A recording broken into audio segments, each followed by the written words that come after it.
Hey guys, tonight we begin with the final days of Queen Elizabeth I, the last Tudor monarch and one of England's most iconic rulers. She led her country through an age of flourishing art, decisive victories, and the forging of empire. But behind the crown and power was a woman whose death remains one of history's most enigmatic royal endings. So, before you get comfortable, take a moment to like the video and subscribe, but only if you genuinely enjoy what I do here. And let me know in the comments where you're tuning in from and what time it is for you. It's always fascinating to see who's joining us from around the world. Now, dim the lights, maybe turn on a fan for that soft background hum, and let's ease into tonight's journey together. By the winter of 1602, Elizabeth I was approaching her 70th year, an age few reached in Tudor England.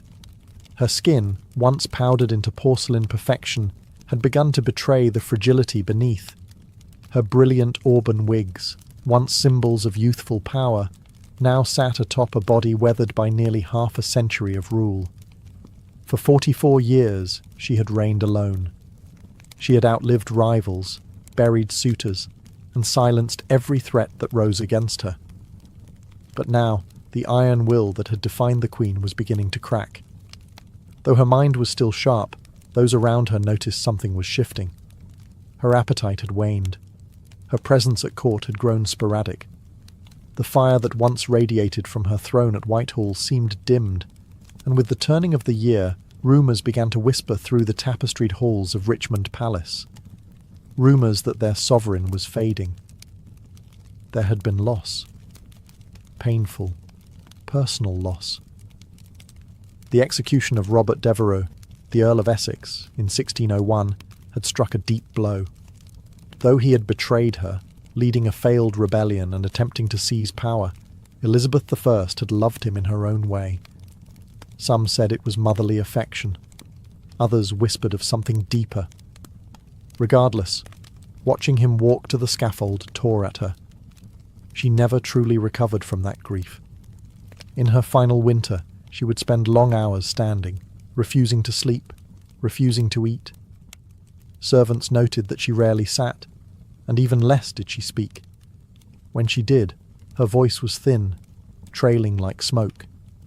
Sometimes she would gaze into the empty fireplace for hours, unmoving, as if staring into something far beyond it, something only she could see. The court began to prepare. Physicians offered tinctures, tonics, and prayers, but the Queen dismissed them all. Ministers gently urged her to rest, to speak, to name a successor, but the once commanding monarch only shook her head. Something weighed on her heart, heavier than politics, heavier, perhaps, than the crown itself. As March approached, one truth began to settle among those closest to her. The reign of Elizabeth I was quietly, painfully, coming to an end. As the days passed, the gloom that filled Elizabeth I's private chamber at Richmond Palace deepened. The once vibrant court, famous for its music, pageantry, and lively discourse, had grown hushed. The Queen, who had dazzled Europe with her wit and resolve, was now wrapped in heavy silks, surrounded by shadows and silence. She no longer held council meetings, nor did she take her usual rides or walks in the gardens. Her ladies-in-waiting, the closest and most trusted women in her life, were dismissed one by one from her room until she remained mostly alone. Even the few she allowed to stay, such as Lady Scrope, spoke only in soft, uncertain tones, unsure if their presence comforted or agitated her. Her mind, they whispered, was slipping. It was during this time that her physicians began to observe something troubling. Not only was the Queen refusing food, she had also started to resist sleep altogether. She would stand for hours on end, rooted to the same spot by her bed or by the window, as if the very act of lying down might bring death closer. When her legs could no longer support her, she would sit stiffly on cushions, eyes fixed on some invisible point, lips moving silently in prayer or thought. Some speculated that she feared death not as a woman, but as a ruler. For decades, Elizabeth I had been the embodiment of England itself. To die meant to relinquish control. of her people, her image, and her power. Perhaps that was what she truly feared, the end of control. Physically, her health began to decline in ways subtle but certain. She developed a persistent cough. Her skin turned increasingly pale, and her frame seemed to shrink beneath her ornate gowns. The weight loss was alarming. Yet she forbade any attempt to examine her too closely. Her vanity, even in sickness, remained intact. And through it all, one question loomed in every courtier's mind but was rarely voiced aloud. Was this simply old age catching up to the Queen? Or was something hidden festering beneath the surface? The answer, for now, remained locked behind her lips. Lips that once commanded empires, now barely moved at all. To understand the weight pressing down on Elizabeth I in her final weeks, one must look not only at her body, but at her heart, and more precisely, at the ghost that haunted it, Robert Devereux, the Earl of Essex. Their relationship had been volatile. Essex was dashing, ambitious, and impulsive. He flattered her, defied her, then begged for forgiveness, only to betray her again. In him, Elizabeth I saw both potential and peril. Despite his arrogance, she had favoured him, elevating him to great influence within her court. But in time, his ambition turned dangerous. In 1601, he launched a coup, a desperate, ill-conceived rebellion to seize power. She had no choice. The crown could not tolerate treason, no matter how charming the traitor. Elizabeth signed the death warrant herself. And when he was beheaded in the Tower of London, something inside her unravelled. From that moment forward, witnesses say the Queen began to change. It wasn't just sadness. It was as if a deep, corrosive guilt had lodged itself in her soul. Some claimed she carried a locket containing his portrait. Others swore she muttered his name in the dead of night. Whether these tales were true, or the invention of romantic courtiers, the effect was undeniable. The Queen who had once seemed untouchable now appeared human and deeply wounded. Grief in that age was poorly understood. What we now recognise as depression might have been seen as melancholia, a spiritual imbalance rather than an emotional one. But those around her saw it clearly. Her eyes had dulled. Her laughter ceased. Her energy faded. The courtiers who had once competed for her affection now stepped more cautiously. They feared her moods, unsure how far her sorrow might drag her down. She stopped composing letters. She stopped approving documents. She even stopped attending chapel, a sign more shocking than any, given her deeply Protestant faith. And perhaps most telling of all, she refused music. Elizabeth I had adored music all her life. She had sung, played instruments, and surrounded herself with composers and poets. Now she asked for silence. The Queen's heart, it seemed, had broken long before her body followed. As March of 1603 drew near, the decline of Elizabeth I was no longer hidden. What began as grief and withdrawal was now a public spectacle. Her slow, tragic unravelling witnessed by nobles, courtiers, and servants alike. The once commanding sovereign, who had outwitted kings and silenced dissenters, now seemed adrift within her own palace. She would not speak of her condition. In fact, she barely spoke at all. She answered questions with gestures or simple nods. Days passed without a full sentence leaving her lips. When her advisers pressed her for guidance, on affairs of state, on the matter of succession, or on her own health, she turned away, retreating into herself as if words had become too heavy to lift.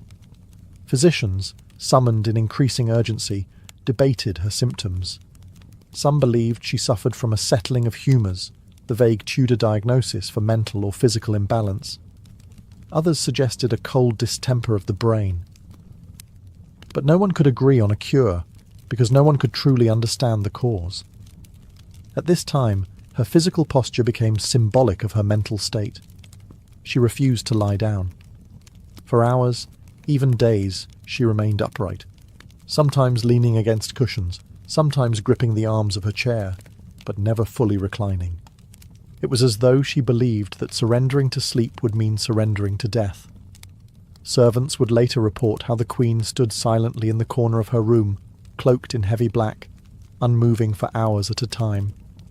At night, they took turns watching her, unsure whether she was praying, mourning, or simply lost. The palace around her seemed to fall into a hush. Courtiers spoke in whispers. Nobles paced outside her door, anxious for news. And all the while, the air grew thick with unspoken fear, not just of losing their queen, but of what might come after. The realm had no clear heir. And though Elizabeth had long refused to name one, everyone suspected that James VI of Scotland would be chosen.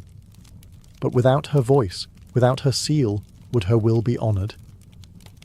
England was no stranger to power struggles, and a queen's silence could turn into a nation's chaos. The silence was no longer just hers, it was England's, holding its breath.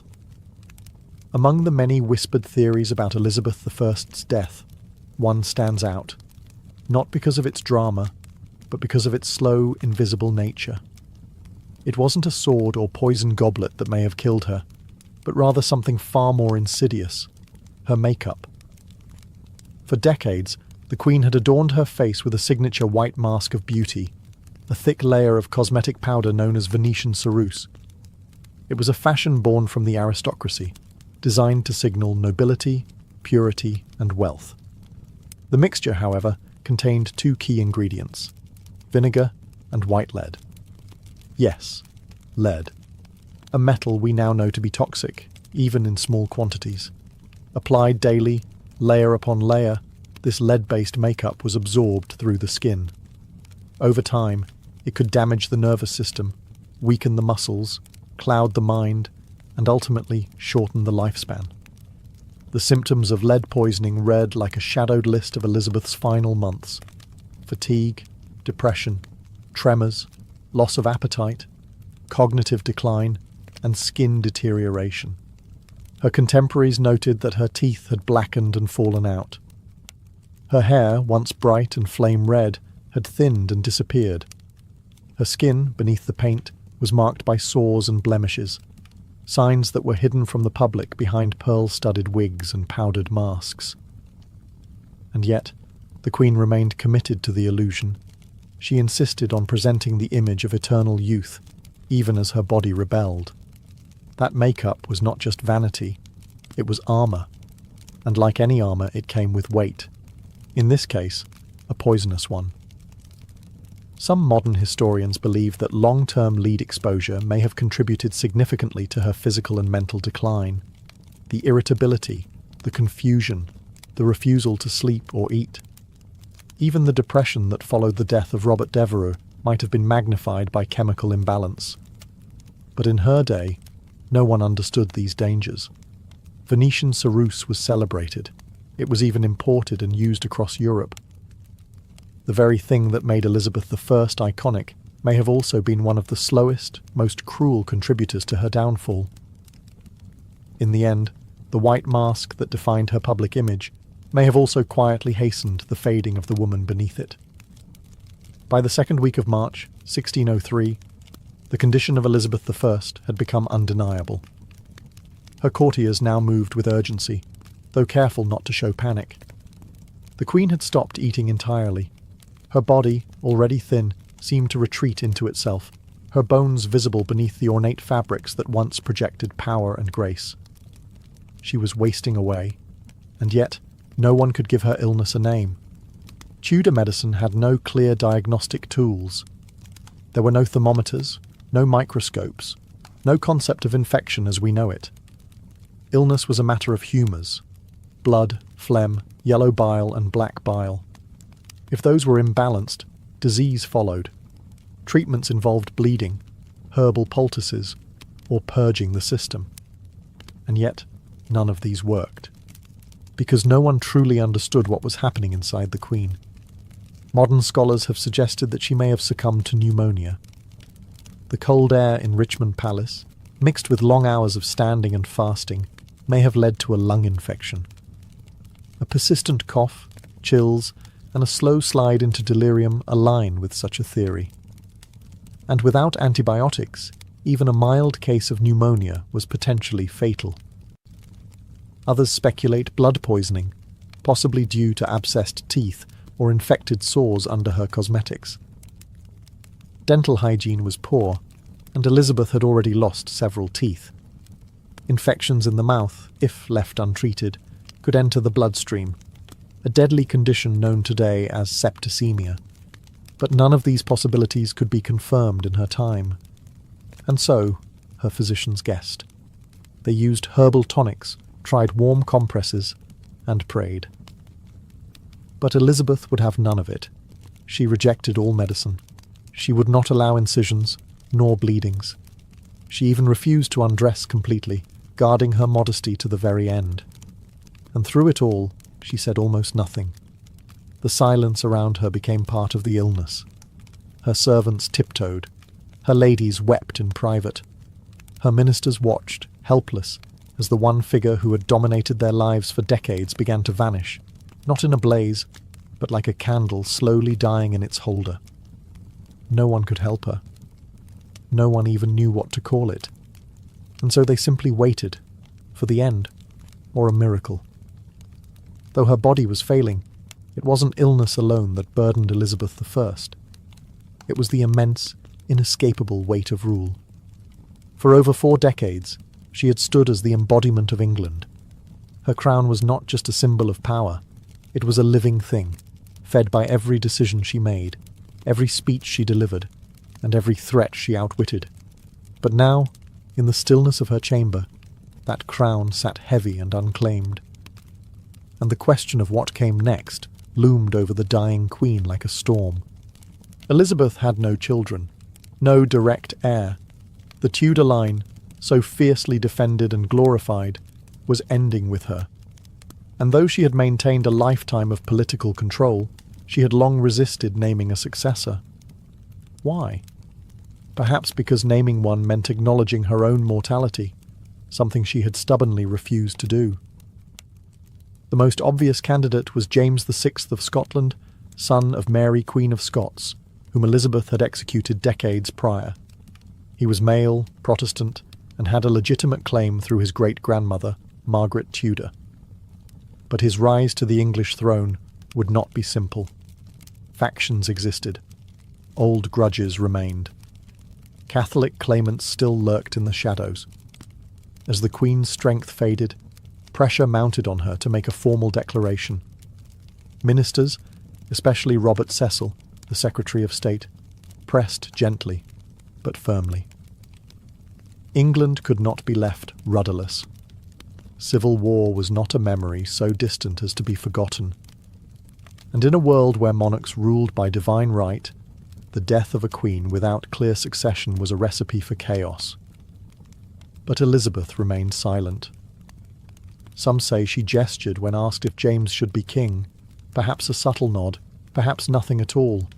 Others claim she whispered, "I will have no rascal to succeed me," only to later accept the inevitable. But there is no record, no firm confirmation. The monarch who had delivered some of history's most memorable speeches would not speak her final decision. It is possible that, in her mind, acknowledging a successor was equal to surrendering, to admitting that her story, her dynasty, and her era were truly coming to a close. And perhaps that was more painful than death itself. As March drew on and the hours grew colder, those attending Elizabeth I faced a peculiar and increasingly disturbing reality. The Queen refused to sleep. Not occasionally, but entirely. Days and nights blended into one endless vigil as she remained seated or standing in her chamber, eyes distant, spirit detached. To many, it seemed that the Queen was terrified not of death, but of what lay between her and death: rest. There were moments when her attendants begged her to lie down, but she resisted with such force that they stopped asking. Her refusal wasn't rooted in stubbornness alone. It carried the weight of superstition and sorrow. In Tudor times, sleep was often viewed as a temporary death, a time when the soul drifted dangerously close to the beyond. And Elizabeth I, despite her formidable logic and intellect, may have believed that if she closed her eyes, She would never open them again. And so, she sat. Sometimes hunched in her chair, other times leaning against the wall, she defied the limitations of her failing body. The swelling in her legs worsened. Her breathing grew shallow. But still, she would not lie in bed. Her servants tried to coax her with music. She turned it away. They brought warm drinks. She waved them off. She did not wish to be comforted, nor convinced. It was as if she was standing watch over her own death, refusing to give it an invitation. Eventually, her strength began to betray her. She collapsed several times. On one occasion, she was found crumpled beside her chair, unwilling to cry out for help.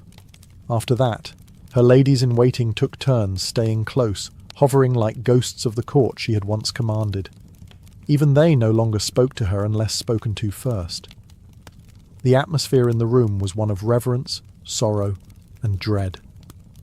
When at last she agreed to lie in bed, it was not from peace, but from exhaustion. Her body had given out. She was placed beneath the covers gently, like a fragile relic being lowered into silk. It was the first time she had rested in days, and for many, it felt like the beginning of the end. The moment Elizabeth I allowed herself to be laid in bed, her chamber transformed. The silence grew heavier, more sacred. Those closest to her gathered, advisors, ladies, physicians, each one aware that this was not just the death of a woman, but the closing of an age. The Tudor dynasty, which had ruled England for over a century, was ending with her final breath. The room was dim. Tapestries muffled footsteps. Candles flickered. Outside, the palace held its breath. No proclamations were issued, no bells tolled, only whispers passed through the corridors of Richmond Palace. Those who had served her for decades now found themselves standing still, waiting for a word, a sign, a farewell that would never come. Despite the gravity of the moment, Elizabeth I said nothing. She had once been a queen of eloquence. Her words could rouse armies, silence parliaments, and charm foreign courts. But now, as she drifted between consciousness and sleep, not a single parting phrase escaped her lips. Not to her ladies, not to her council, not even to the realm she had so long protected. Instead, she communicated through faint movements, slight nods, flickers of the eyes, the barest tremble of her hands. Some thought they saw her reach toward the crown resting nearby. Others claimed she gestured toward a portrait of James VI, the presumed successor. But there were no declarations, no final speech to echo through history. What did she see, lying there in silence? Perhaps visions from her reign, the young girl imprisoned by her sister Mary, the triumphant queen greeting the troops at Tilbury, the glittering court of poets and explorers, the fires of religious wars, the execution of Mary Queen of Scots, the death of the Earl of Essex. A life of power, shadowed by solitude. Outside her chamber, preparations had already begun. Courtiers quietly packed their belongings. Ambassadors wrote coded letters to their kings. Messengers waited with horses ready.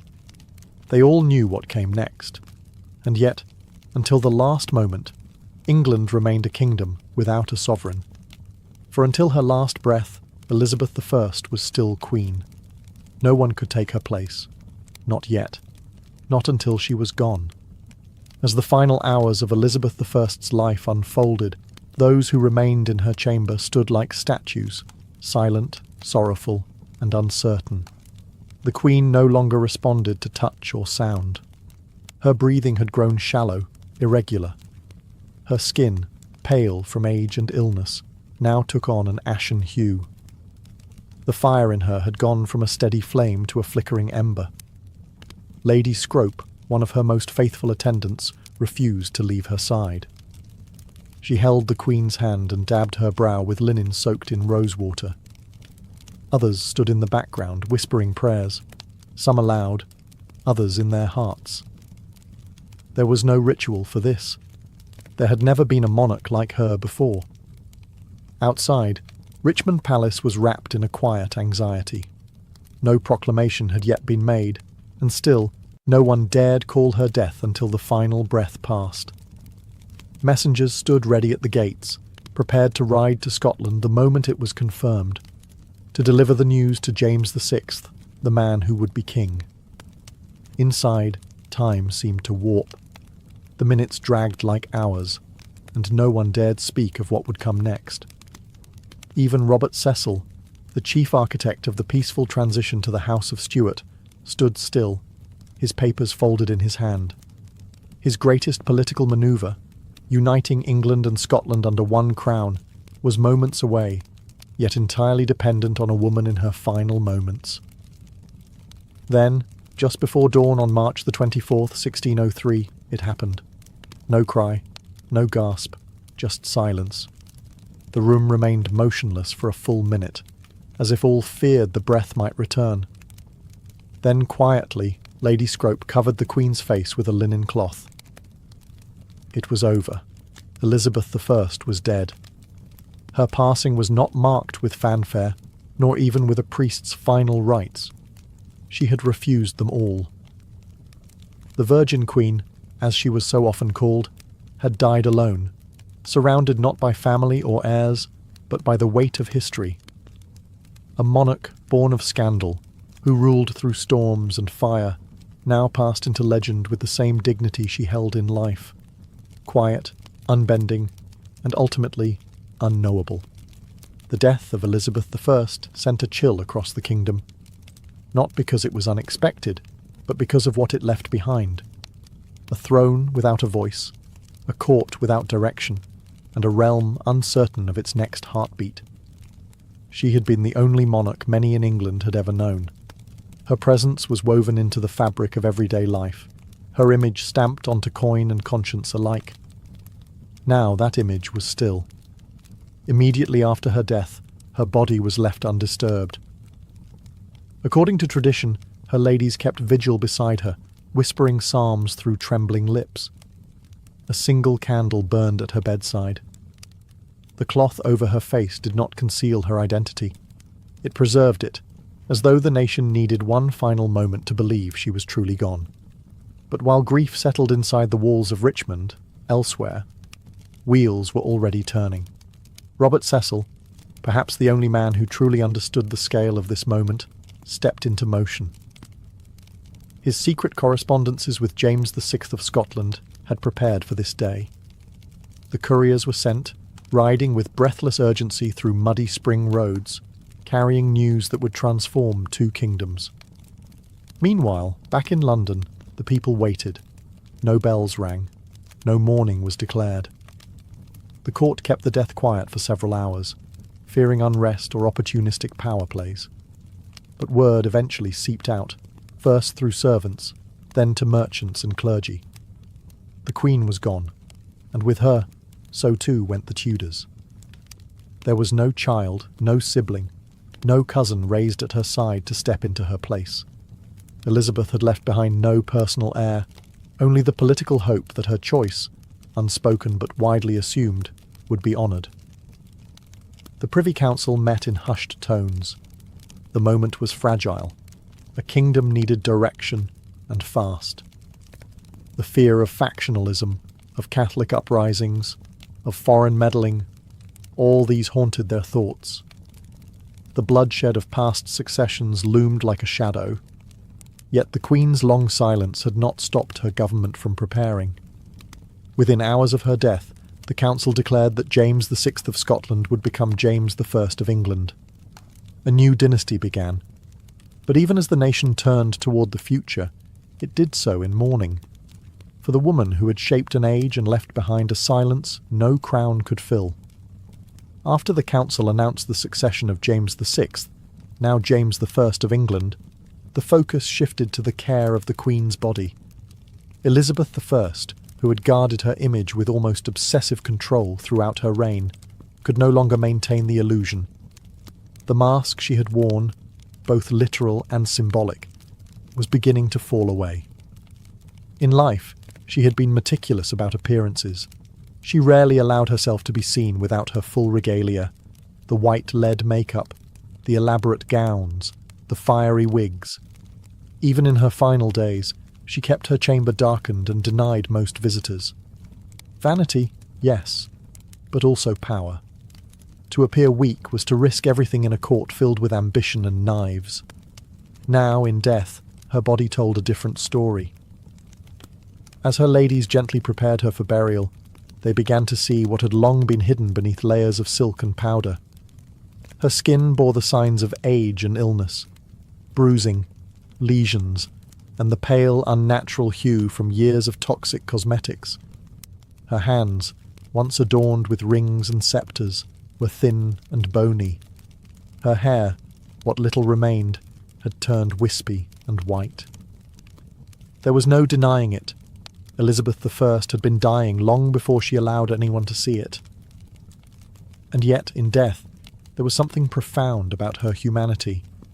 She was no longer Gloriana, the Virgin Queen, or the untouchable monarch on coins and canvases. She was a woman who had carried a kingdom on her back for 4 decades and paid the price with her body. No embalming was done immediately. The tradition at the time was to delay the burial to allow time for national mourning and for proper ceremony. Her body lay in state, dressed one final time in royal robes, crown placed above her brow, orb and sceptre at her side. For all the imperfections now visible, her people still came to pay respects, not just to the queen she had been, but to the person she had become. A woman of contradictions, powerful and alone, brilliant and burdened, fierce and fragile. The mask had slipped away, but what remained was not less regal, only more real. On April the 28th, 1603, more than a month after her death, the body of Elizabeth I was finally laid to rest. The delay had not been caused by negligence, but by reverence. England had lost its longest reigning monarch to date, and such a passing demanded a ceremony that would match the magnitude of her legacy. Her funeral procession began at Whitehall and moved slowly toward Westminster Abbey. The streets of London were lined with mourners, nobles, clergy, commoners. Thousands of faces turned toward the carriage that bore their queen one final time. Some wept. Others stood in solemn silence. There were no cheers, no songs, only the tolling of bells and the shuffle of boots on stone. The coffin was draped in velvet and borne upon a massive hearse drawn by 4 horses.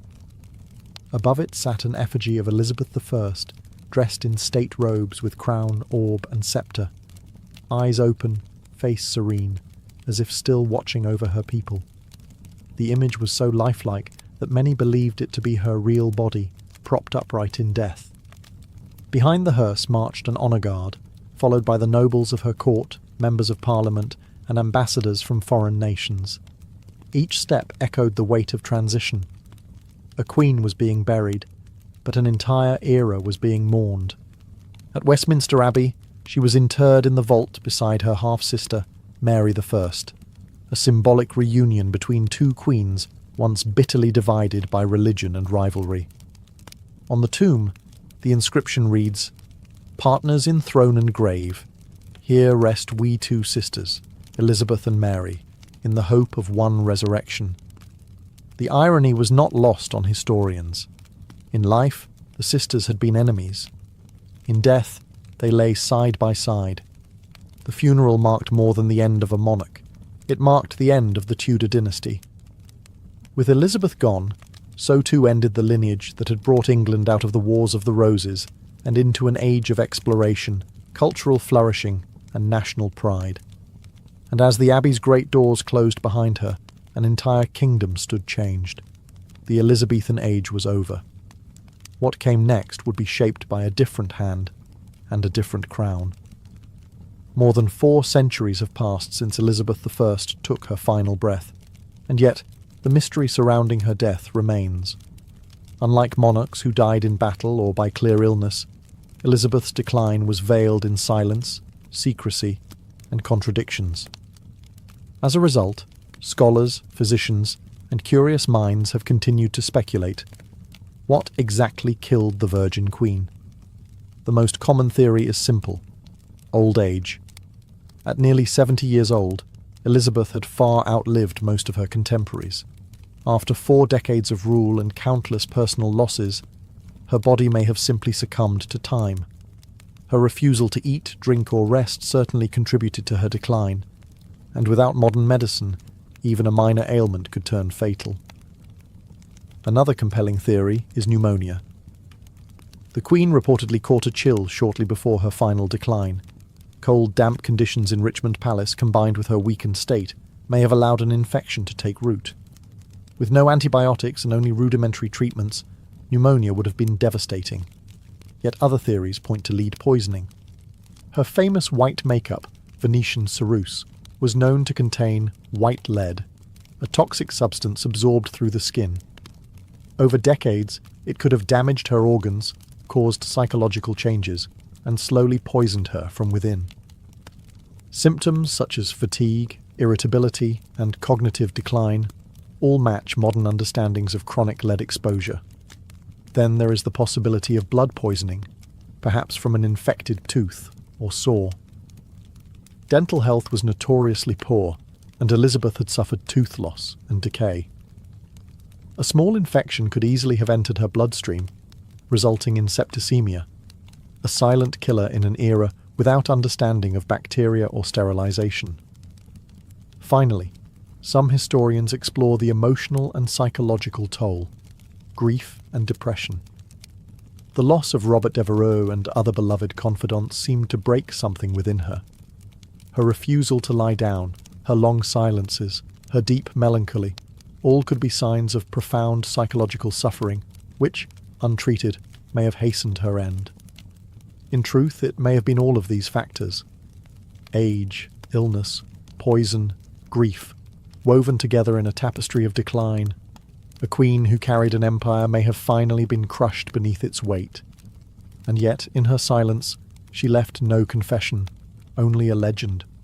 Elizabeth I's death was not merely the close of a life, it was the close of an identity that England had worn for more than 40 years. She had reigned alone, without husband or child, carving her image into the very soul of a nation. Her passing was quiet, private, and full of unanswered questions, but the echo of her reign thundered into the centuries that followed. The country she left behind was vastly different from the one she inherited. When she first ascended the throne in 1558, England was fractured by religious war, threatened by foreign powers, and teetering on the edge of instability. Through sheer will, political genius, and theatrical leadership, Elizabeth I transformed it into a formidable kingdom, confident, culturally vibrant, and respected on the world stage. Her death, however, revealed the fragility beneath that surface. She had held everything together through force of personality and presence. With her gone, a power vacuum threatened to reopen old wounds. The peaceful transition to James I marked a diplomatic victory, but also a seismic shift. The Tudor flame had gone out. The Stuart dawn was uncertain, and yet, what lingered in the minds of her people wasn't just the politics, it was her persona, the speeches at Tilbury, the defiant rejection of marriage, the cultivated image of the Virgin Queen, the jewels, the gowns, the high forehead, the poetic rhetoric. All of it became mythic. Even her final silence served her legacy. She exited the world on her own terms, offering no final word, no dying gasp for legacy or pity. In life, she had been a master of performance. In death, she let the silence speak louder than any closing act. To this day, historians still debate the details of her death, but few debate her impact. The Elizabethan age remains one of the most celebrated periods in English history. Her name became shorthand for a golden era of poetry, exploration, and national pride.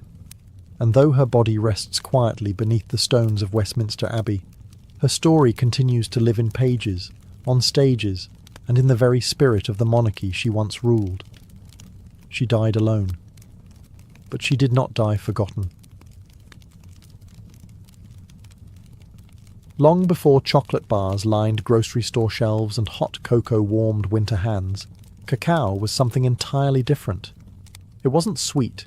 It wasn't even eaten. It was drunk, bitter, frothy, and sacred. And for the ancient peoples of Mesoamerica, this strange, powerful bean held more than flavor. It held meaning. Our story begins over 3,000 years ago, deep in the tropical rainforests of what is now southern Mexico. The Olmecs, considered one of the first complex civilizations in the Americas, were likely the earliest people to cultivate the cacao tree.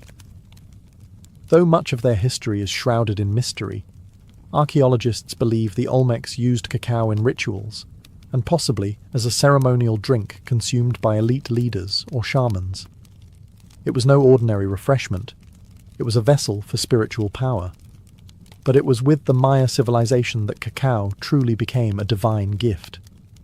The Maya, whose empire spanned much of Central America from around 250 to 900 CE, worshipped cacao as a sacred plant bestowed by the gods.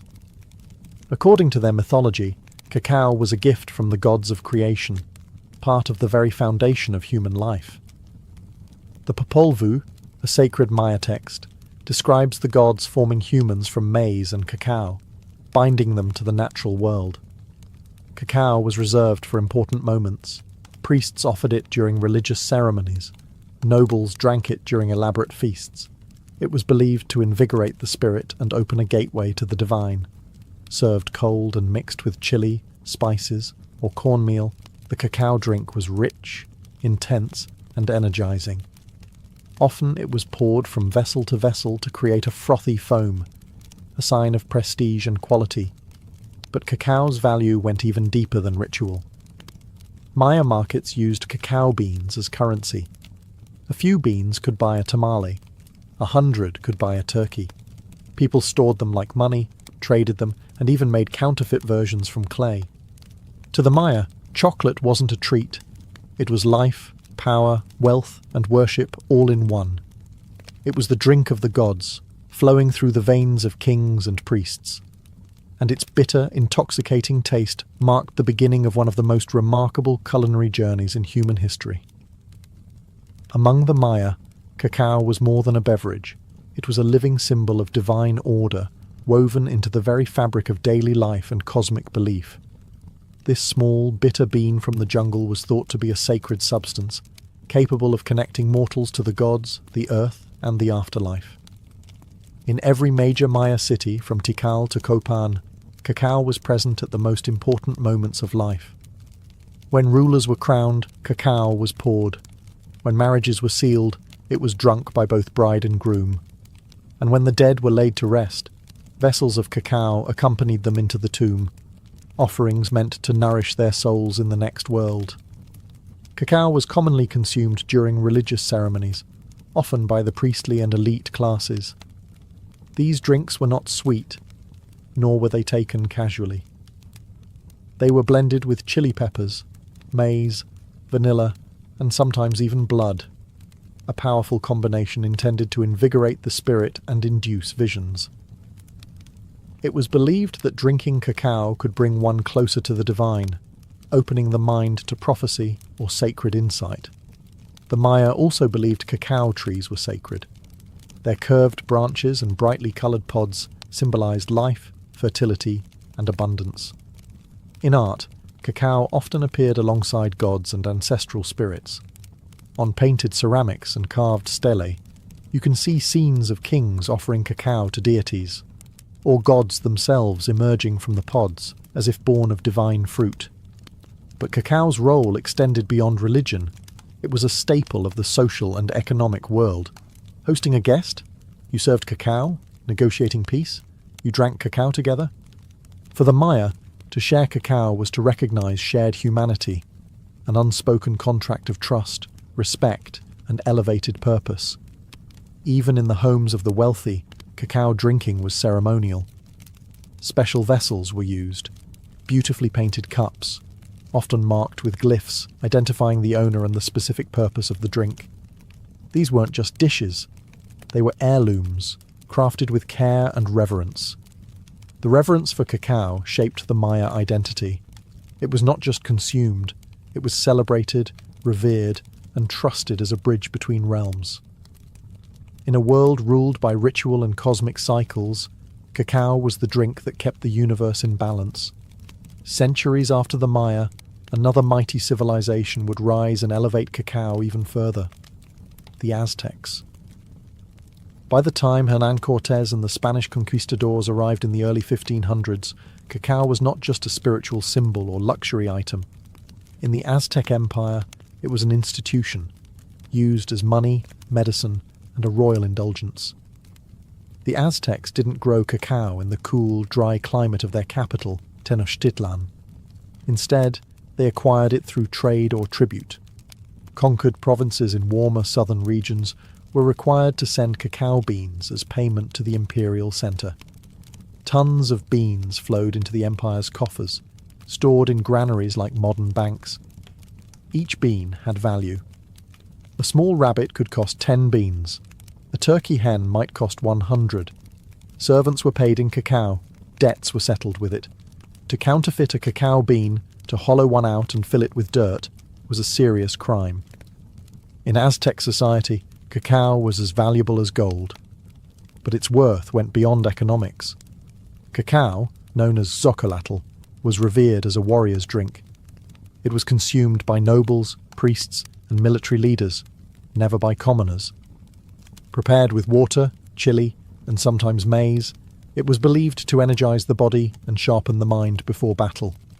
Emperor Moctezuma II is said to have consumed as many as 50 cups a day, believing it to be an aphrodisiac and a source of strength. Cacao was also a key element in religious ceremonies. Offerings were made to deities like Quetzalcoatl, the feathered serpent god who, according to legend, gave cacao to humanity after stealing it from paradise. It was believed that cacao had divine origins, and drinking it properly was a sacred act. In Aztec culture, cacao represented wealth, war, worship, and royalty.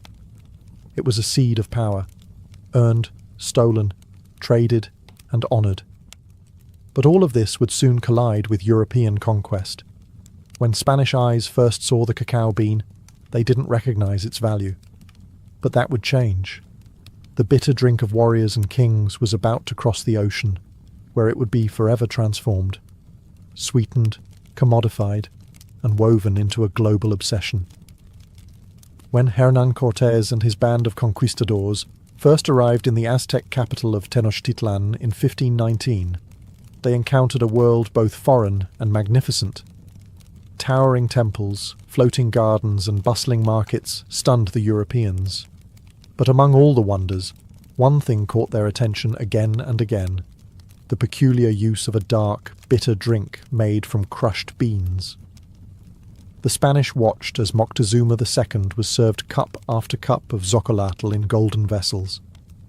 They observed warriors, nobles and priests treating the substance with reverence. At first, they found it unpleasant, strange, unsweetened, spicy. Some even called it unpalatable. But they also noticed something else: the energy it seemed to grant, the alertness it sparked, and the symbolic power it carried in every corner of Aztec life. Once the conquest was complete and the empire fell, Cortés brought more than gold and silver back to Spain. He brought cacao beans. He brought the knowledge of how to grind, mix, and drink them. And with that, chocolate entered Europe. At first, it remained a curiosity of the Spanish court, an exotic treasure of the New World. Monasteries began to prepare it in the traditional way, for nobles and royals only. But the European palate was different. Over time, the chili and maize were replaced with something new: sugar. Sugar changed everything. The addition of sweeteners to the bitter cacao drink sparked a culinary revolution. Suddenly, what had been a sacred, spicy brew of warriors became a sweet indulgence, something seductive, luxurious, and deeply fashionable. In Spain, and soon across Europe, chocolate was no longer a tool of ritual or tribute. It became a marker of wealth and sophistication. Aristocrats sipped it at salons. Royalty demanded it at their tables. It was still prepared as a drink, usually hot, but the flavour had softened. The rituals were replaced with recipes. The power once tied to gods and warriors now belonged to European elite. But even as chocolate delighted the palates of kings and queens, it carried a new bitterness, one not from taste, but from the human cost. To feed Europe's growing hunger for cacao and sugar, colonial plantations expanded, and behind them a new system of exploitation and slavery would begin. The drink of the gods had entered a new world, and it would never be the same. By the 17th century, chocolate had evolved from a sacred Mesoamerican ritual to a fashionable European delicacy. But behind this sweet transformation lay a growing darkness. The union of cacao and sugar, a pairing that delighted European palates, also became one of the driving forces behind one of history's most brutal systems, the transatlantic slave trade. As European demand for chocolate grew, so did the need for raw cacao. The lush equatorial regions of South America, Central America, and the Caribbean offered the perfect climate to grow the cacao tree. But harvesting it was labour-intensive. Cacao pods had to be picked by hand, split open, and the beans fermented, dried, and roasted. The same was true for sugarcane, another demanding crop. To maximise profit, colonial powers turned to slavery. The Portuguese, Spanish, French, Dutch, and British all participated in building plantation economies, fueled by enslaved labour. Millions of Africans were captured, shipped across the Atlantic, and forced to work under brutal conditions on plantations in Brazil, the Caribbean, and later, West Africa. Many would spend their lives cultivating cacao and sugar, never tasting the sweet confections their labour created. The human cost was staggering. In the pursuit of chocolate and sugar, families were torn apart, cultures were erased, and entire generations suffered. Yet in the drawing rooms of London, Paris, and Madrid, aristocrats sipped hot chocolate unaware, or uninterested, in the lives behind the beans. The commodification of cacao marked a turning point. It was no longer a sacred offering. It was a global product, something to be traded, taxed, and turned into profit. And as the industrial age approached, the demand would only grow. What began as a spiritual drink, crafted with reverence and ceremony, had now become entangled in empire and exploitation. The taste that had once symbolized divine connection now left a bitter residue, one of blood, suffering, and systemic injustice. Yet the allure of chocolate only deepened. Its association with luxury, love, and pleasure grew stronger, while its history of labour and suffering was quietly buried beneath layers of sugar and cream. The story of chocolate's rise was no longer just about flavour or ritual.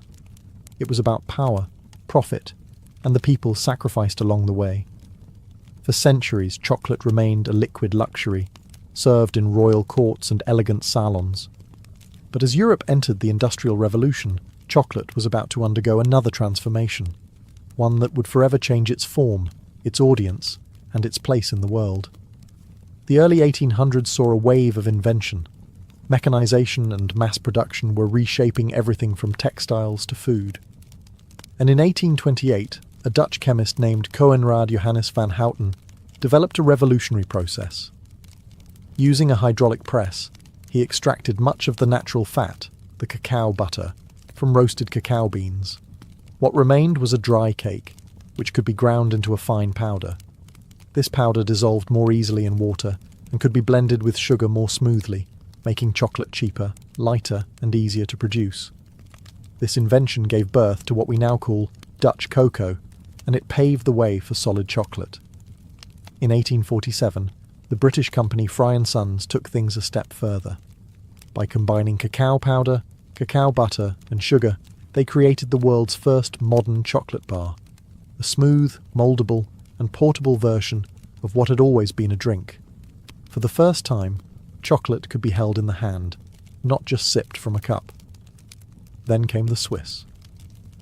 In the 1870s, Daniel Peter introduced milk chocolate by adding condensed milk to the mixture, creating a creamier, sweeter version of the classic bar.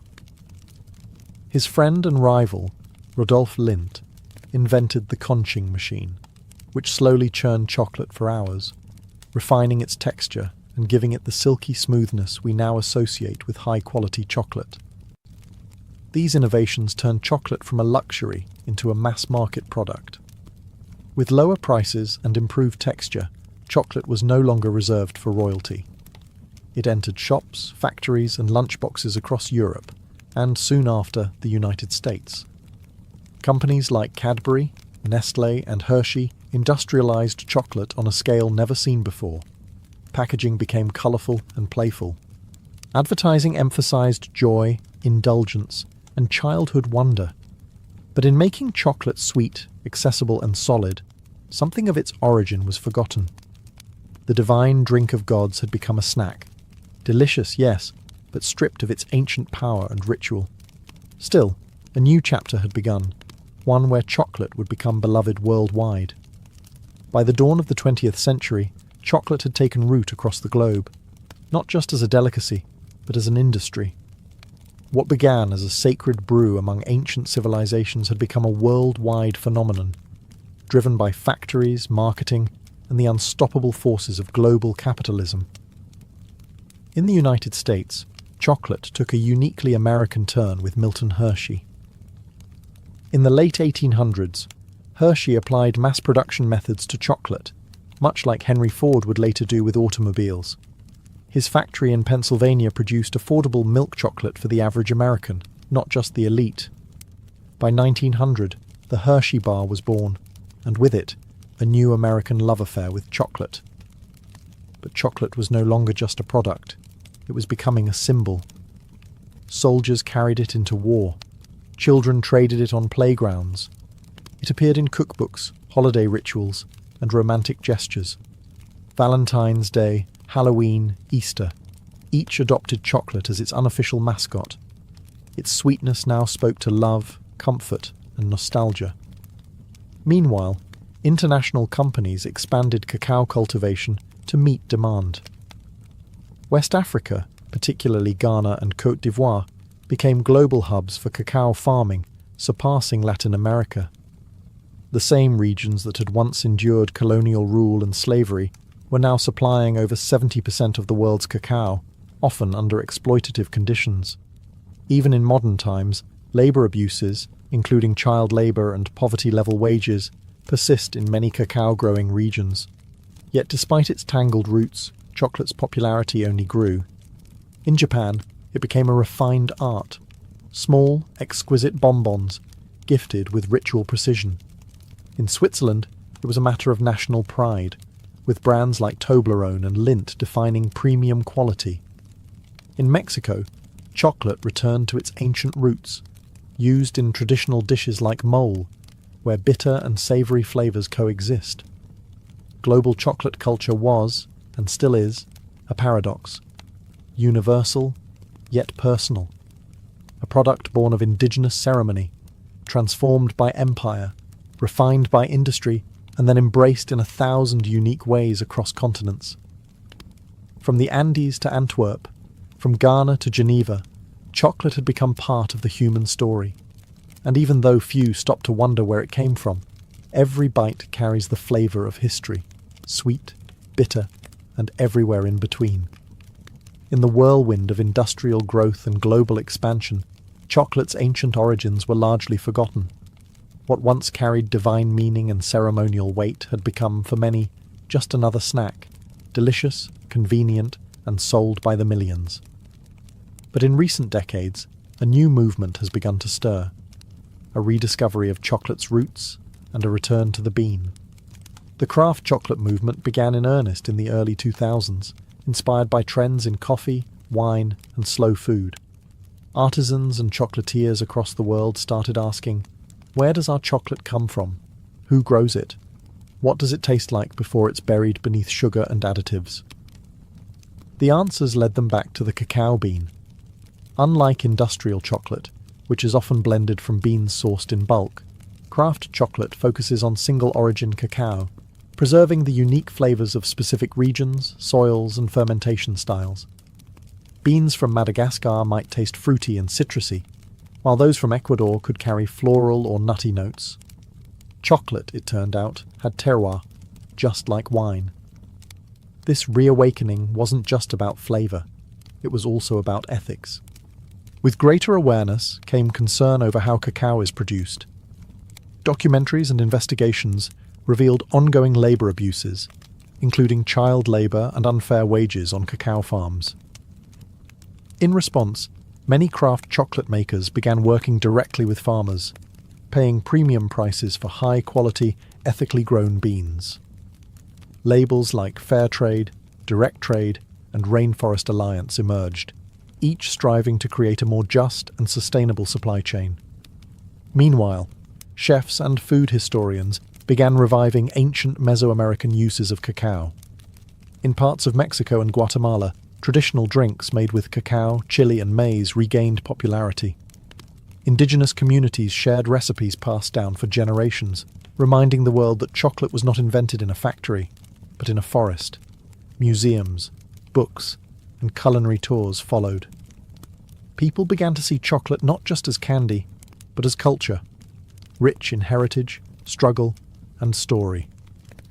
The world had changed chocolate, but chocolate, in its essence, had never changed. It was still the fruit of a tree, grown by hand, prepared with care, and shared with meaning. And for those who cared to listen, chocolate once again began to speak, not just in sweetness, but in memory. Today, chocolate is everywhere. At celebrations, in vending machines, inside pastries and gourmet kitchens alike. It's a symbol of love, luxury, and comfort. But beneath its creamy surface lies a history that's anything but simple. It's a story of gods and empires, of joy and exploitation, of ritual and reinvention. Chocolate, perhaps more than any other food, is a mirror held up to civilization itself. From the sacred ceremonies of the Maya to the bitter brews of Aztec warriors. From the hands of enslaved labourers on colonial plantations to the gilded salons of European nobility. From wartime rations to Valentine's Day traditions, chocolate has journeyed alongside humanity, reshaping itself at every turn. Its legacy is layered. On one side, chocolate represents ingenuity, resilience, and cultural fusion. It is the perfect example of how ingredients from one continent can meet techniques from another to create something entirely new. It has inspired poetry, science, and innovation, from the chemistry of tempering to the artistry of flavour balancing. But on the other side, it holds a shadow. Much of the modern chocolate industry still depends on the labour of impoverished farmers, many of whom have never tasted the chocolate bars their beans help produce. Despite awareness campaigns and ethical certifications, problems like deforestation, underpayment, and child labour remain ongoing concerns in the cacao supply chain. Chocolate is also a story of forgotten voices. The indigenous peoples who first revered cacao saw it as sacred. Their traditions, silenced by colonization, are only now being rediscovered, and their contributions acknowledged. Each time we bite into a truffle or sip a cup of hot cocoa, we engage, knowingly or not, with that deep and often painful history. And yet, for all its contradictions, chocolate continues to unite people. Across languages, borders, and beliefs, it brings joy. It comforts. It celebrates. It endures. Perhaps that is chocolate's greatest legacy, not just its flavour, but its ability to evolve, to adapt, and to survive the rise and fall of civilizations. From ritual to recipe, from seed to symbol, chocolate has always meant more than it seemed. It is, in the end, not just a treat, but a story, one that even now we are still writing. In the early decades of the 19th century, the United States was a young and growing nation, restless in its ambitions. Its population was surging, and white settlers were pushing outward, hungry for farmland, gold, and opportunity. To many, the promise of the American frontier was a divine right. But to fulfill that dream, they looked westward, not into wilderness, as they imagined, but into lands already deeply rooted in memory, culture, and life. Those lands belonged to Native American nations. Among the most prominent were the Cherokee, Creek, Choctaw, Chickasaw, and Seminole, tribes with sophisticated political systems, written languages, newspapers, and schools. These were not scattered bands of nomads. They were sovereign communities, many of which had long tried to coexist with the United States on legal and diplomatic terms. The Cherokee Nation, in particular, had adopted numerous elements of American society in hopes of preserving their autonomy. They drafted a constitution modelled after that of the US, practiced agriculture, and many converted to Christianity. They published a bilingual newspaper. They even sent delegates to Washington. But to white settlers and politicians, assimilation was never enough. What they wanted was the land. Georgia, Alabama, Mississippi, and other southern states began encroaching more aggressively into native territories. They passed laws invalidating tribal governance, nullifying native property rights, and pressuring the federal government to act. The discovery of gold in northern Georgia only heightened the urgency. The land, they argued, was too valuable to remain in native hands. President Andrew Jackson, a former general and staunch advocate for removal, stepped forward with a solution. Clear the east of native nations entirely. Relocate them beyond the Mississippi River, to a place where they would no longer obstruct the march of cotton plantations and white settlement. This was not merely policy, it was ideology. Manifest Destiny, though not yet named, pulsed through the veins of the American project. The belief that white Americans were destined to expand from coast to coast came at the expense of anyone in their way. And in the 1830s, that meant entire nations of people. Thus, the stage was set, not for progress, but for one of the most sorrowful and shameful journeys in American history, the Trail of Tears. On May 28, 1830, President Andrew Jackson signed into law the Indian Removal Act, legislation that would forever alter the lives of tens of thousands of Native Americans. Though cloaked in the language of fairness and voluntary exchange, the act marked the beginning of a calculated and relentless campaign to remove native tribes from their ancestral homelands in the southeastern United States. The act authorized the president to negotiate treaties with native nations, exchanging their lands east of the Mississippi River for territory in what was then called Indian Territory, an expanse of land that would later become Oklahoma.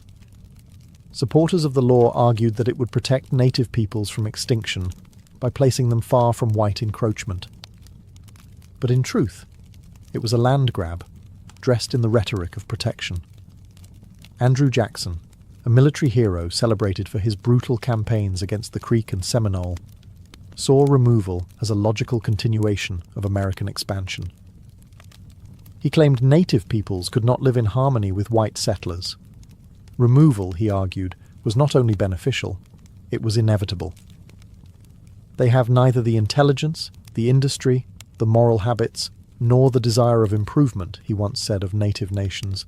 They must perish, or they must abandon their habitations and wander far into the wilderness. Congress was divided, but the bill passed, narrowly. In the Senate, it cleared by just 3 votes. In the House of Representatives, it passed by a margin of 5. These slim victories were enough to set into motion one of the most tragic episodes in American history. Some tribes agreed to relocate, fearing war or further loss. Others held out, believing the promises of treaties that offered money, supplies, and safe passage. But these promises would prove hollow for many. In practice, the removal process was chaotic, cruel, and often violently enforced. What the law claimed would be a peaceful transfer quickly became a nightmare of broken agreements, corruption, and forced marches. Entire communities were uprooted, homes burned, crops destroyed. Soldiers arrived at the doorsteps of families, ordering them to pack what they could carry. Behind them came settlers, ready to claim the cleared land. The Indian Removal Act didn't just redraw maps, it severed ancestral ties, destroyed lives, and exposed a bitter truth. American expansion was built not only on hope, but on heartbreak. While many tribes faced mounting pressure to sign removal treaties, the Cherokee Nation chose a different path, one grounded not in weapons, but in words and law. Determined to defend their sovereignty, the Cherokee took their fight to the courts of the United States, using the very legal system that had been used against them. Under the leadership of Principal Chief John Ross, the Cherokee drafted a constitution, created a formal government, and asserted their right to exist as a sovereign nation within U.S. borders. They believed that by proving their civilization and political structure mirrored that of the American Republic, they could protect their territory. Their resistance culminated in two landmark Supreme Court cases. In Cherokee Nation v. Georgia, 1831, the Cherokee sought a federal injunction against laws passed by the state of Georgia that stripped them of their rights and lands. The court, led by Chief Justice John Marshall, ruled that the Cherokee were not a foreign nation and thus had no standing to sue, a devastating blow. But the next year, a second case would shift the tide. In Worcester v. Georgia, 1832, the court ruled in favour of the Cherokee, declaring that the state of Georgia had no authority to impose laws on Cherokee territory. Marshall affirmed that the federal government alone could negotiate with sovereign native nations. For a brief moment, justice appeared to be on the Cherokee's side. But President Andrew Jackson reportedly responded with chilling defiance. "John Marshall has made his decision. Now let him enforce it." Whether he actually said those exact words remains debated, but his actions left no doubt. Jackson refused to uphold the court's ruling, and Georgia continued to ignore it. The Constitution had spoken, but political will refused to listen. The Cherokee, clinging to hope, still resisted signing removal treaties, but division crept in. A small faction within the Cherokee, led by Major Ridge, John Ridge, and Elias Boudinot, believed removal was inevitable and signed the Treaty of New Echota in 1835 without the authorization of the Cherokee government. That treaty, passed by a narrow vote in the U.S. Senate, sealed the fate of the Cherokee Nation. Despite the protests of the majority, it was declared binding, and so the Cherokee fight for justice ended, not with a gavel, but with the sound of soldiers preparing to march. In the spring of 1838, under orders from President Martin Van Buren, thousands of federal troops and state militias descended upon Cherokee lands. The time for negotiation was over. The Treaty of New Echota, signed by a minority of Cherokee without the consent of their nation, had been ratified by Congress. Removal was now official policy, and the military was sent to carry it out by force. Across Georgia, Tennessee, North Carolina, and Alabama, Cherokee families were torn from their homes with little warning. Soldiers arrived at farms and cabins with bayonets and orders. Families were given only moments to gather belongings, sometimes nothing more than the clothes on their backs. Their homes were looted and burned. Crops were left to rot in the fields. Churches, schools, and burial grounds, all abandoned. More than 16,000 Cherokee were rounded up and placed in military stockades. These makeshift camps were overcrowded and unsanitary, with little food, dirty water, and no shelter from the elements. Disease spread rapidly. Measles, dysentery, and whooping cough took a heavy toll even before the march began. Some groups were moved immediately under armed guard. Others, held in the sweltering summer heat, were forced to wait until autumn, when travel conditions were considered more favourable. But cold rains, early snow, and inadequate supplies would make the journey even more deadly. The Cherokee called the route Nuna Dal Tsuni, the trail where they cried. Roughly 100 to 200 miles stretched between their homes and the so-called Indian Territory. The march was slow, harsh, and humiliating. They walked through mud and snow, across frozen rivers, over mountains and prairies. The elderly collapsed. Children died in their mothers' arms. Entire families vanished along the trail, buried in shallow, unmarked graves by the roadside. Some tried to maintain dignity, singing prayers, carrying sacred objects, recording names of the lost. But the weight of grief was unbearable. Hunger gnawed at their strength. Winter pierced their thin clothing. Guards showed little mercy. By the time the last group arrived in what is now Oklahoma in early 1839, it's estimated that over 4,000 Cherokee had died, nearly a quarter of their entire population. This was not simply a relocation. It was a death march, a forced erasure of identity, home, and hope. When the last group of Cherokee reached Indian Territory in March of 1839, The journey was over, but the suffering was not. The losses endured along the Trail of Tears extended far beyond the 4,000 lives claimed by disease, exposure, and starvation. What died on that trail was more than people. It was a way of life, a spiritual connection to land, and the cultural continuity of an entire nation. The trauma echoed through generations.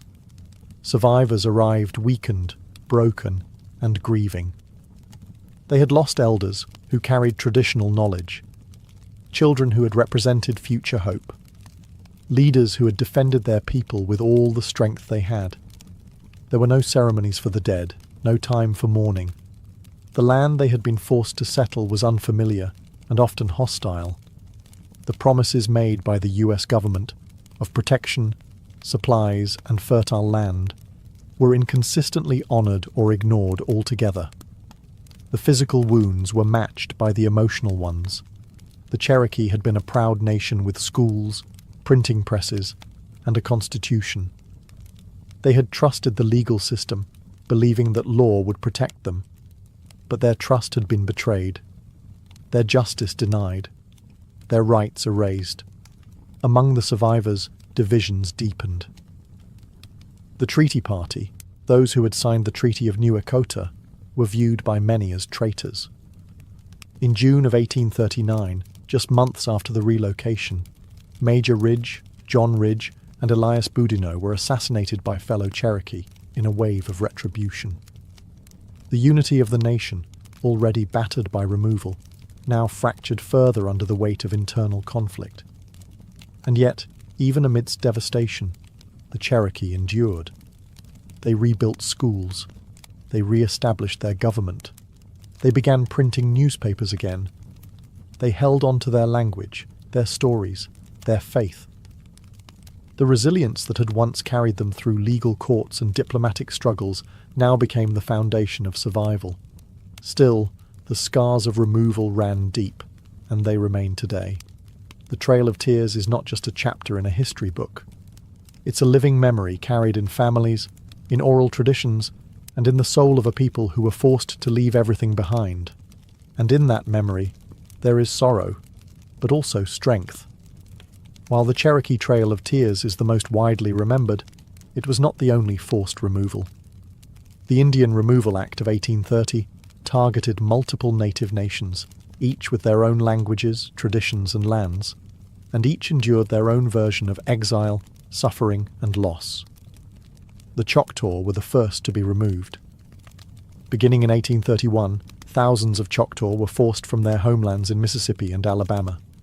Most travelled on foot, without wagons or adequate supplies.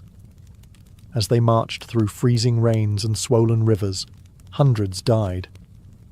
A Choctaw chief later called it a trail of tears and death, a phrase that would echo in history. The Creek Nation, once powerful in the southeast, was next. After years of broken treaties and violent clashes with settlers and militias, they too were rounded up and driven westward. In 1836, over 15,000 Creek were removed, many in chains. Thousands perished along the way, while others were sold into slavery or scattered from their kin. The Chickasaw negotiated payment for their lands before removal, but their journey was no less brutal. Delays in receiving compensation left them without resources, and hundreds died from disease and starvation during the move west. The Seminole of Florida resisted most fiercely. From 1835 to 1842, they waged guerrilla war against US forces in the swamps and forests. Leaders like Osceola became symbols of resistance, but even the Seminole could not withstand the weight of US military power forever. Thousands were captured or killed. Others were forcibly marched to Indian territory, while a small group fled deep into the Everglades, where their descendants remain today. In all, over 100,000 Native Americans from multiple nations were displaced during the removal era. The government called it policy, the settlers called it progress, but for Native peoples, it was catastrophe. Each nation's trail was different, but all shared the same themes: betrayal, suffering, and loss. Sacred homelands were stripped away. Cultural centers were shattered. The bonds of community, family, and memory were stretched to the brink. And yet, these nations carried their songs, their languages, and their spirit with them, into a new land that did not welcome them, but where they would find ways to survive. When the Cherokee, Choctaw, Creek, Chickasaw, and Seminole finally arrived in Indian Territory, what is now the state of Oklahoma, they found a land that was nothing like the one they'd been forced to leave. The federal government had promised fertile soil, safety from further encroachment, and permanent ownership of their new homes. But those promises, like so many before, would prove fragile. The land was unfamiliar, the climate harsher. For many, it was difficult to grow crops or rebuild homes using traditional methods. Winters were bitter and unpredictable. Summer droughts scorched the earth. Communities were scattered, with many families arriving months apart, or not at all. Diseases followed them: cholera, smallpox, influenza. Grief lived in every new settlement. The government aid that was promised, livestock, tools, food and money, often arrived late or not at all. Corruption plagued the system. Contractors cut corners, supplies were spoiled, resources meant to help resettled families start over were siphoned off by middlemen or bureaucrats with little oversight. Worse still, the land that had been guaranteed as a permanent Indian homeland was soon under threat. As settlers pushed westward and the borders of US states crept closer, new pressures emerged. Railroads began to carve through the land. Treaties were rewritten or ignored under pressure or manipulation. What had been set aside as sovereign territory began to shrink once again. Despite these hardships, the nations worked to rebuild. The Cherokee re-established their capital in Tahlequah and rebuilt schools and institutions. The Choctaw and Chickasaw reorganized their governments. New constitutions were written. Councils met. Churches were built. Farming resumed. Communities began to heal, not by forgetting, but by enduring. And yet, even in Indian Territory, the shadow of removal loomed. Every promise made to protect their new homeland was vulnerable to the same forces that had driven them from their original lands: greed, expansion, and disregard. The land that was promised became a temporary refuge in a nation still unwilling to see native people as permanent, rightful inhabitants. Though many believed they had finally found peace, history would soon prove otherwise. The story of the Trail of Tears didn't end in Indian Territory. It simply turned the page to another long chapter in the struggle for survival, sovereignty, and respect. For decades after the forced removals, the Trail of Tears lived mostly in silence, spoken about in whispers, passed down through family stories, rarely acknowledged in textbooks or politics. It was a wound left open, a shared pain carried quietly by native communities, too often ignored by the nation that had caused it. Yet the memory survived. In Cherokee homes, elders told the story of the march west, of the cold, of the hunger, of the lost. Songs were sung in mourning. Ceremonies were held in remembrance. Oral history kept the names of those who walked and those who did not alive. The land remembered too. Old trails, shallow graves, and surviving documents marked the route like a scar across the heart of a continent. It was not just a trail of sorrow. It was a trail of survival. The resilience shown by native nations after removal defied the expectations of those who had tried to erase them. In the decades that followed, the Cherokee, Choctaw, Creek, Chickasaw, and Seminole would not only rebuild, they would thrive. They formed new governments, ran schools, printed newspapers, and preserved languages and spiritual traditions. Against the odds, they endured. Still, the silence from outside their communities remained. Not until the late 20th century did wider America begin to reckon, even faintly, with the tragedy of the Trail of Tears. Activists and tribal leaders worked to reinsert the story into national memory. Memorials were erected. Commemorative trails were marked. School curriculums were slowly updated. The phrase Trail of Tears became a recognized term, not just among historians, but in the national consciousness. But acknowledgement is not the same as justice. The effects of removal are still felt. The disconnection from ancestral lands, the historical trauma, and the legacy of broken promises continue to shape the realities of native communities today. Yet through every hardship, the strength of these nations endures. The same spirit that guided them through forests, across rivers, and into exile still lives on in language revival programs, cultural preservation efforts, and the stories told around fires and kitchen tables. The Trail of Tears is not just about what was lost, it's about what was carried forward. Faith, memory, and the unyielding will to survive. Today, the Trail of Tears is remembered not only as a historical event, but as a living memory, a reminder of injustice, of resilience, and of the strength it takes to carry a people forward when the world turns against them.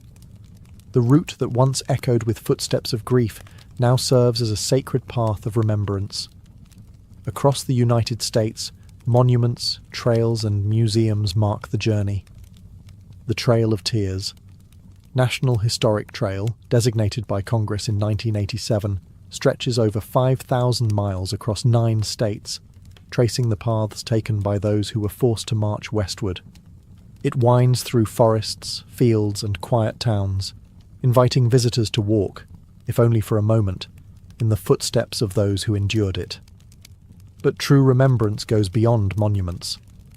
For the descendants of those who walk the trail, memory lives in community, language, and ceremony. Tribal nations continue to honour their ancestors through annual memorial rides, storytelling gatherings, and language revitalisation programs. What was once a story nearly silenced is now reclaimed and spoken with pride. Schools now teach it, films portray it, authors and poets give voice to the sorrow and strength of that era. And native youth grow up knowing that their identity is rooted in more than survival. It is rooted in courage, resistance, and continuity. Yet, there is still work to do. The Trail of Tears stands as a challenge to how history is told and remembered. It asks us to confront the cost of expansion, the cruelty behind policy, and the ongoing struggles faced by Indigenous peoples. It reminds us that progress without humanity is not progress at all. It is erasure. To honour the Trail of Tears is to do more than look back. It is to listen, to learn, and to uplift the voices that once were pushed aside. It is to recognise that the story of America is incomplete without its native nations, not just in the past, but in the present, and in every chapter yet to come. And so we remember, not just with sorrow, but with deep respect. Because even in the face of betrayal and exile, the people walked forward, and they did not vanish. They endured. For in the biting cold of early 1692, Salem Village, Massachusetts, was a place thick with unease. Tucked into the harsh New England wilderness, this Puritan settlement was more than just a collection of farms and meeting houses. It was a community teetering on the edge of spiritual and social collapse. The people of Salem believed they were God's chosen, placed in a wild and dangerous land to carve out a righteous life. But beneath their devotion simmered years of fear, tension, and division. The Puritans lived under a strict religious code. They believed in an invisible world filled with angels and demons. The devil, they were taught, was not a metaphor, but a real and active force. Witches, they believed, could sign the devil's book, casting spells and corrupting the innocent. To question this was to question Scripture. To doubt a minister was to challenge God. And Salem had no shortage of spiritual pressure. Reverend Samuel Parris, the village's minister, was a deeply polarizing figure. Harsh, suspicious, and often paranoid, he saw signs of sin everywhere. His sermons thundered with warnings of damnation and the devil's work. He divided the congregation with his fire and brimstone preaching, creating deep rifts among neighbours and families. Beyond the pulpit, Salem faced economic and political strain. A long-running feud between Salem Village and the wealthier Salem town caused constant tension. Land disputes were common, and the boundaries between property, belief, and personal grievance were often blurred. Old resentments lingered just beneath the surface. To make matters worse, the surrounding wilderness was a source of terror. The memory of brutal Native American attacks during King Philip's War was still fresh. Crops had failed the year before. Smallpox had swept through the region. In the Puritan mind, these disasters were not chance. They were punishment for hidden sins. It was in this atmosphere of religious anxiety, political rivalry, and survivalist dread that a group of young girls would begin to act strangely. Their sudden fits, wild accusations, and cries of witchcraft would not be dismissed as childish games. Not here, not in Salem. Because in Salem, the devil was real. And in 1692, the villagers believed he had come to visit. It began, as many tragedies do, with children. In January of 1692, two young girls in Salem village, 9-year-old Betty Paris and her 11-year-old cousin Abigail Williams, began to behave in alarming ways. They screamed, thrashed, and contorted their bodies into unnatural positions. They barked like dogs, hurled objects, and spoke in gibberish. When reprimanded, they wailed in pain and claimed they were being pinched or pricked by invisible forces. Their afflictions confounded the adults around them. Reverend Samuel Paris, Betty's father, initially saw the behaviour as disturbing, but perhaps curable. A local doctor, William Griggs, examined the girls and gave a chilling diagnosis. They were under an evil hand. In a deeply religious and superstitious community like Salem, that meant only one thing: witchcraft. Soon, other girls began to display the same symptoms. Anne Putnam Jr., Mercy Lewis, Mary Walcott, and Elizabeth Hubbard joined the afflicted circle. Their fits escalated, drawing the attention of the entire village. These girls were not from the fringes of society. They were daughters of prominent families, respected members of the Puritan order. That gave their words weight. When pressed to name the cause of their suffering, the girls did something that would change the fate of the entire colony. They pointed fingers. The first to be accused was Tituba, an enslaved woman of Caribbean origin in the Paris household. She was a convenient target. Foreign, non-white, and associated with stories and rituals that seemed exotic and suspect to Puritan eyes.